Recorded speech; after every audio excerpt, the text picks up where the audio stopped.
òkè mímọ́ ni mo wá. Lórí òkè mímọ́ ni mo wá. The Bible says the Most High is sovereign over the kingdom of men. I chose you out of the world, therefore the world will hate you. Sanctification is the gradual process by which a believing Christian is made holy through the Holy Spirit. The supernatural is what makes Christianity much more than a mere religion. For a sanctified life is indispensable for a Christian if he or she wants to be in good relationship with God and grow in grace.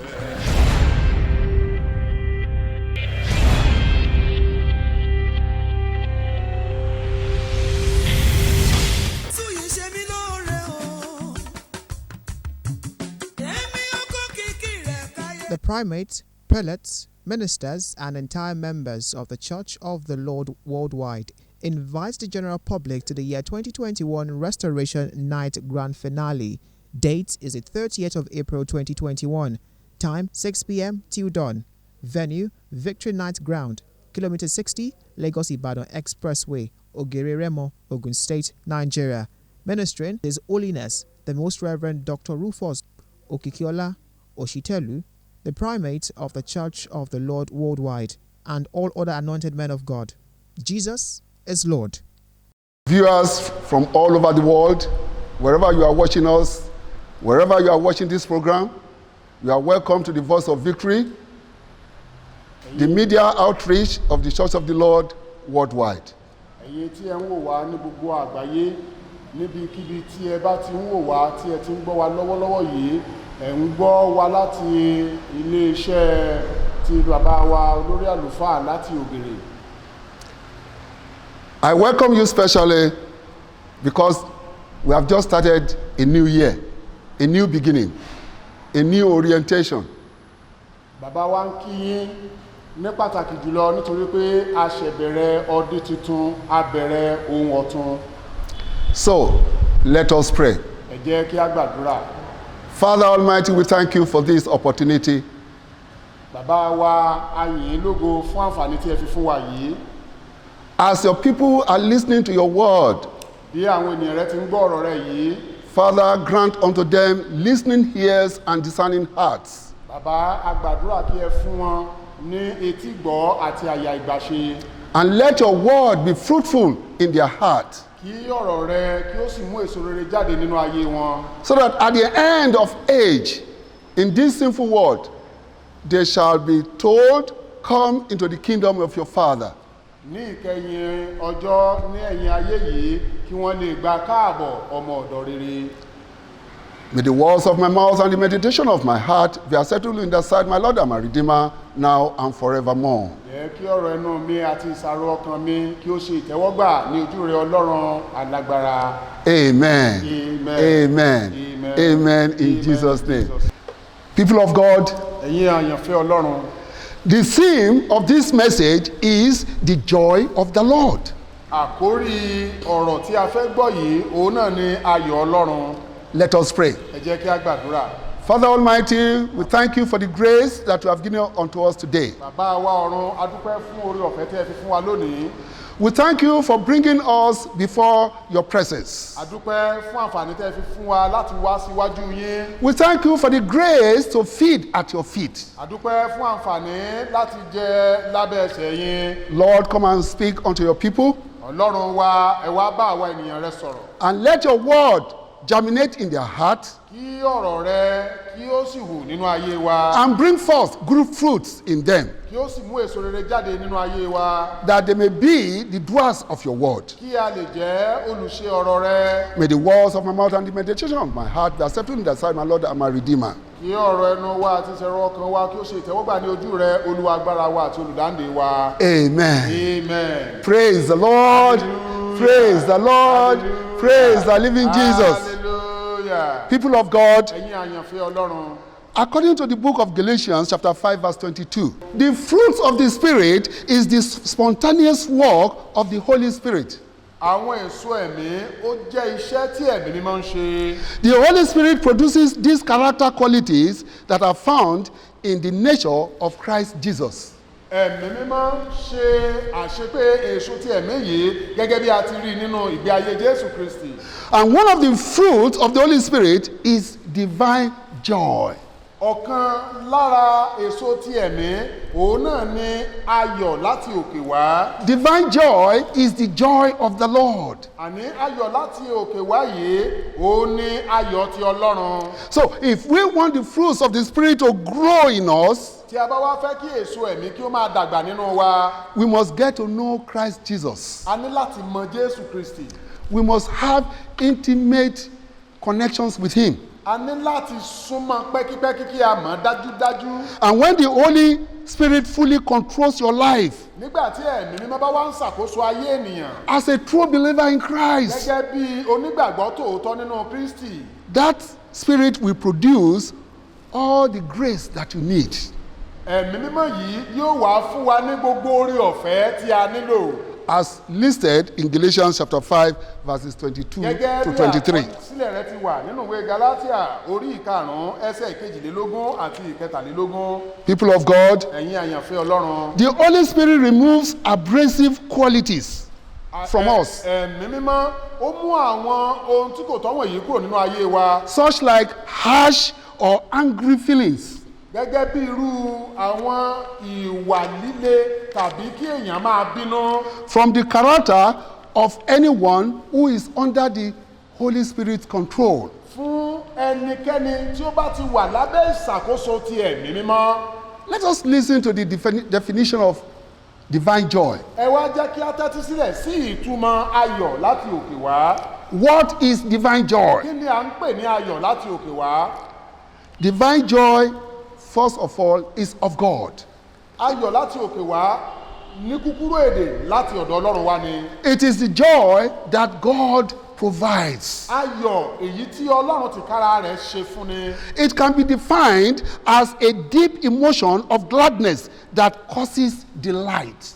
A lè túmọ̀ rẹ̀ wípé ohun tí ó fúnni ní ìdùnnú, ayọ̀ àti ẹ̀rín láti inú wá. In other words, the joy of the Lord is a deep emotion evoked by well-being, success, good fortune, gladness, and delight in Christ Jesus. Ayọ̀ láti òkè wá, a sì tún lè wò ó ní ọ̀nà mìíràn wípé àwọn ohun tó fúnni ní àṣeyọrí, ní ìfọ̀kànbalẹ̀, ní àǹfààní tó ga nínú Jésù Kristi. People of God, Ẹ̀yin àyànfẹ́ Ọlọ́run. there are two kinds of joy. Ayọ̀ ó wà ní oríṣi ọ̀nà méjì. Number one, Ìkíní, the inward joy that comes from knowing and trusting God. ayọ̀ tó wà láti inú wá wípé èèyàn mọ Kristi. Which is the joy of the Lord. Èyí tí í ṣe ayọ̀ ti Ọlọ́run. Then we also have the outward joy that comes as a result of pleasant circumstances. A sì lè tún wo ayọ̀ ní ọ̀nà kejì èyí tó ní í ṣe pẹ̀lú ohun tí à ń rí ní àyíká wa, àwọn tó yí wa ká tó múnú wa dùn. Which we can actually call happiness. Èyí tí a sì lè pè ní ìdùnnú. Things that makes us happy. Àwọn nǹkan tá a fojú rí tó múnú wa dùn. For example, Fún àpẹẹrẹ, birthday celebration, ọjọ́ ìbí tí a ń ṣe ayẹyẹ rẹ̀, dedication, ìṣílé, christening, àti ìgbọ́mọwọlé, and so on and so forth. àti bẹ́ẹ̀ bẹ́ẹ̀ lọ. These are physical circumstances surrounding us. Àwọn nǹkan tó dára tó yí wa ká níwọ̀nyí. This is namely simple happiness. A fi eléyìí wé ìdùnnú ni. Let me give you 6 examples of contrast between divine joy and happiness. Bàbá fẹ́ fi àwọn ọ̀nà mẹ́fà pàtàkì tí ayọ̀ láti òkè wá fi yàtọ̀ sí kínú èèyàn ó kàn dùn lórí nǹkan tó ń ṣẹlẹ̀. Number 1, Ìkíní, the joy of the Lord, which is divine joy, is far deeper than happiness. ayọ̀ Ọlọ́run láti òkè wá ó jinlẹ̀ ju kí inú èèyàn ó dùn lọ. Because happiness is attached to circumstances surrounding us. Nítorí pé inú dídùn eléyìí ní í ṣe pẹ̀lú àwọn ìṣẹ̀lẹ̀ tó yí wa ká. But divine joy has nothing to do with the circumstances surrounding you. ṣùgbọ́n ayọ̀ láti òkè wá kò ní í ṣe pẹ̀lú ohunkóhun tó tiẹ̀ wà láyìíká àbí agbègbè wa. Number 2, ìkejì, we can feel the joy of the Lord despite our challenges because the joy of the Lord is our strength, but one is not happy when going through difficulties. nígbà tí a bá wá wà nínú àkókò tá a ní ìpèníjà èèyàn lè ní ayọ̀ ọlọ́run tó jinlẹ̀ nínú nítorí pé ayọ̀ ọlọ́run ní okun àti agbára wa èyí tó sì yàtọ̀ sí wípé kí èèyàn á máa banújẹ́ tínú èèyàn ò kí ń dùn nígbà tí ìṣòro bá wà ìyàtọ̀ kan tó ní. So, let us get it straight. ẹ jẹ́ kí a rí i wò dáadáa. You can have the joy of the Lord even while you are going through challenges. nígbà tí a bá ń la ìpèníjà kọjá èèyàn á máa ní ayọ̀ ọlọ́run But you cannot be happy if you are going through challenges. ṣùgbọ́n inú èèyàn ò lè dùn nígbà tí a bá ń la nǹkan kọjá. That is a major difference. ìyàtọ̀ ńlá gidi nìyí. Number 3, ìkẹta, happiness is temporary because it is based on external circumstances. ìdùnnú ó wà fún ìgbà díẹ̀ nítorí pé àwọn nǹkan tá à ń fojú rí lóde ara òun ló dá lé lórí.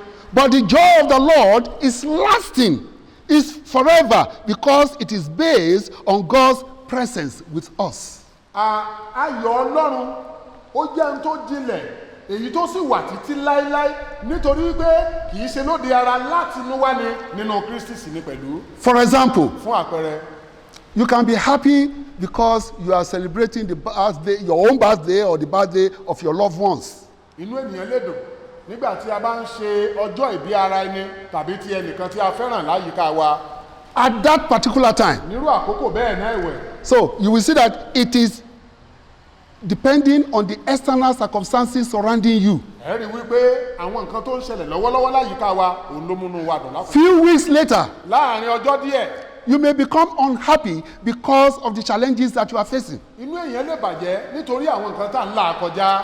But unlike the joy of the Lord, ṣùgbọ́n èyí yàtọ̀ sí ayọ̀ ti Ọlọ́run. the joy of the Lord is permanent, while happiness is temporary. ayọ̀ ti Ọlọ́run ó wà títí láéláé ṣùgbọ́n ìdùnnú fúngbà díẹ̀ ni. Number 4, ìkẹrin, the joy of the Lord is steady as long as we trust in God.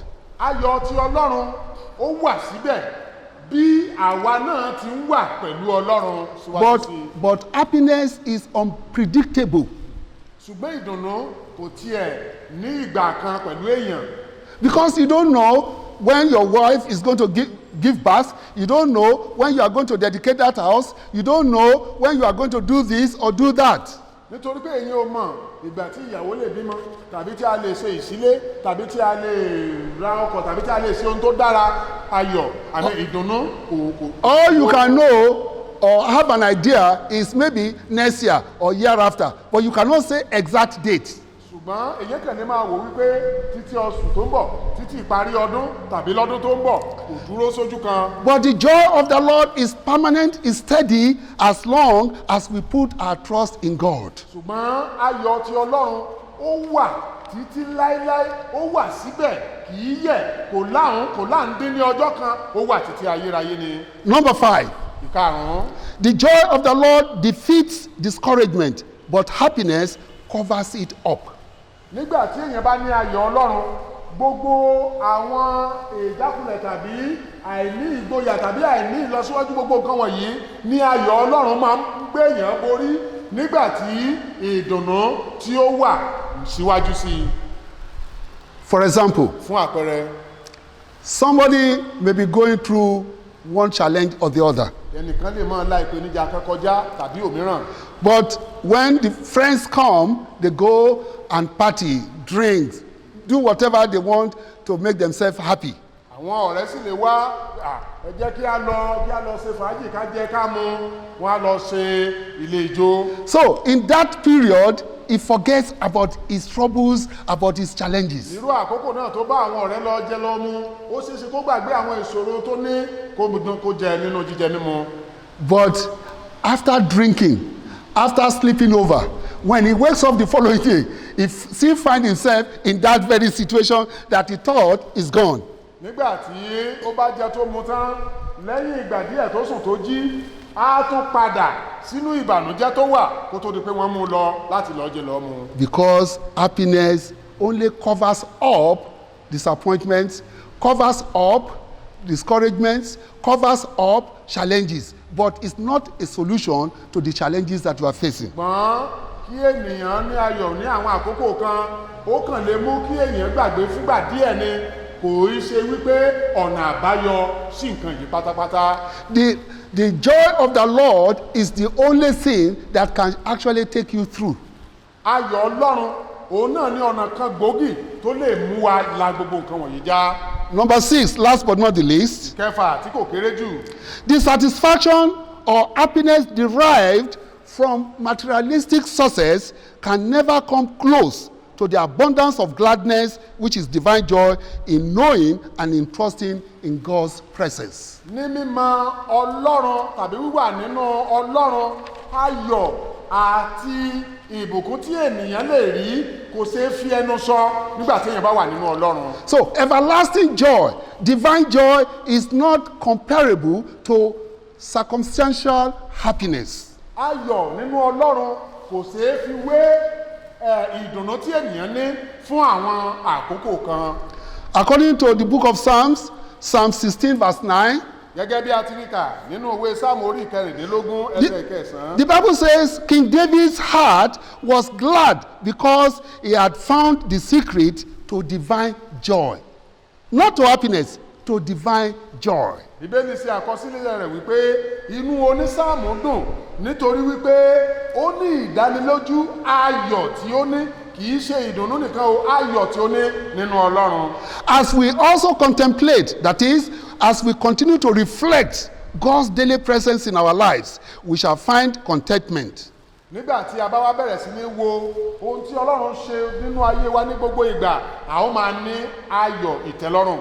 And as you understand the future God has for you, that is, according to his promise, plans to prosper you and not to harm you, plans to give you hope and give you a future. Jeremiah 29:11. Nígbà tí a bá wá wò ó gẹ́gẹ́ bí àkọsílẹ̀ ìwé Jeremáyà orí ìkọkàndínlọ́gbọ̀n ẹsẹ̀ ìkọkànlá èyí tí ó wí pé Olúwa ní èmi mọ èrò tí mo rò sí yín, èrò àlàáfíà tí kìí ṣe sí ibi, èrò láti ní ìlọsíwájú àti ọjọ́ iwájú rere. So, beloved, as you understand the future God has for you, you will experience the joy of the Lord in the mighty name of Jesus. Amen. Bàbá wa wọ́n gbà á ní àdúrà fún wa wípé bí a ti ṣe ń mọ tí a ń fi ọkàn wá sí ìpinnu tí Ọlọ́run ní fún ọjọ́ iwájú wa, nígbà náà ọkàn wa yóò sì túbọ̀ máa balẹ̀, a ó sì máa ní ayọ̀ Ọlọ́run nínú ayé wa. Amen. Amen. So, beloved, therefore, do not base your life on circumstances,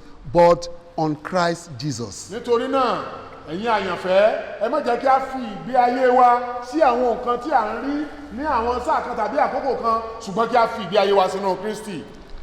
People of God, Ẹ̀yin àyànfẹ́ Ọlọ́run, sharpen your priorities. ẹ jẹ́ kí a ṣàkíyèsí àwọn ohun kan tí a fẹ́. We need to sharpen our priorities because life consists of much more than obtaining and possessing material things.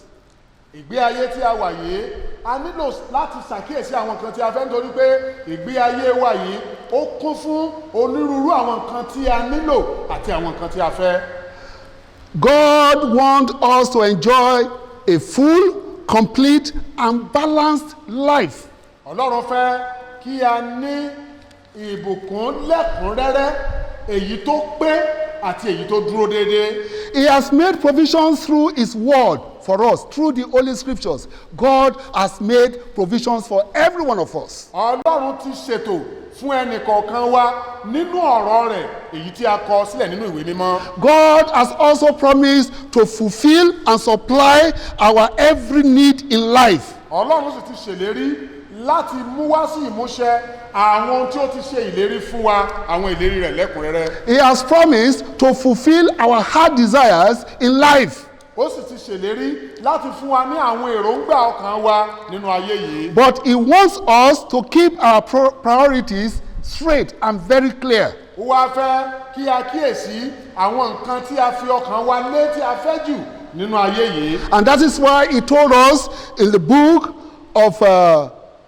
John, seek first the kingdom of God and his righteousness, and every other thing shall be added unto you. Ìdí nìyí tí ó ṣe wá pa láṣẹ fún wa nínú ọ̀rọ̀ rẹ̀ nínú ìwé Jòhánù wípé ẹ tètè kọ́kọ́ lépa ìjọba Ọlọ́run náà, èyí tí ó sì kù a ó fi kún fún yín.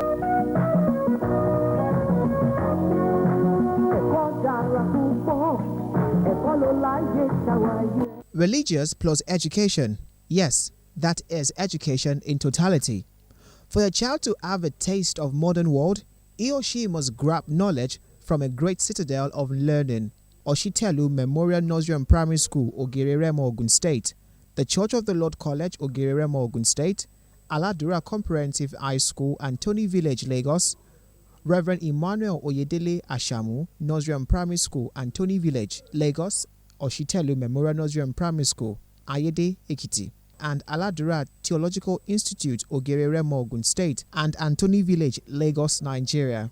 We have a conducive learning environment, qualified and experienced teachers, basic computer education, career counseling, science and introductory technology laboratory, and lots more. Admission is in process at Oshitelu Memorial Nursery and Primary School, Ogireremo, the Church of the Lord College, Ogireremo, Aladura Comprehensive High School, Antony Village, Reverend Emmanuel Ashamu, Nursery and Primary School, Antony Village, Aladura Theological Institute, Ogireremo, Ogun State, and Antony Village, Lagos, Nigeria. For details, contact the Church of the Lord Worldwide, Ogireremo Spiritual and International Headquarters, P.O. Box 71, Shagamu, Ogun State, Nigeria. You can also call these lines.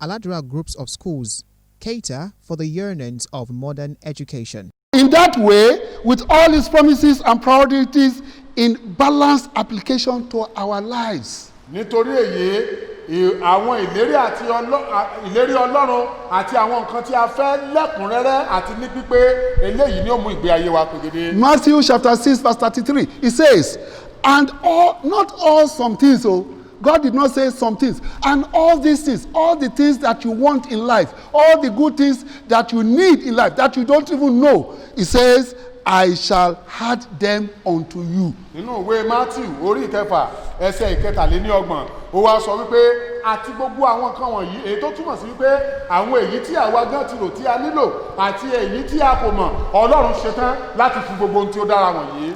But first, ṣùgbọ́n àkọ́kọ́ seek first the kingdom of God ó ní kí a kọ́kọ́ lépa ìjọba Ọlọ́run and his àti righteousness, òdodo rẹ̀. and every other thing shall be added unto us. Gbogbo ohun tí ó sì kù a ó fi kún fún wa. In Jesus' name. Orúkọ ńlá ti Jésù. Jesus' name. Praise the Lord. Hallelujah. Praise the Lord. Hallelujah. Praise the living Jesus. Hallelujah. Viewers, we thank God on your behalf. Ẹ̀yin tí ẹ ń wò wá, a dúpẹ́ lọ́wọ́ Ọlọ́run fún yín. We are trusting God that you will not be only the hearers of his word, but the doers of his word. A yìn Ọlọ́run nítorí pé ẹ kì yóò jẹ́ olùgbọ́ nìkan bí kò ṣe olùṣe ọ̀rọ̀ náà. This program will come to you next week, Saturday. Ètò yìí yóò tún wáyé bákan náà ní ọ̀sẹ̀ tó ń bọ̀ ní ọjọ́ Sátidé. Same station, Ní iléeṣẹ́ ìmúmáwòrán kan same náà. channel, Ní ibi tí ẹ ti ń wò wá yìí. same time. Ní àkókò kan náà.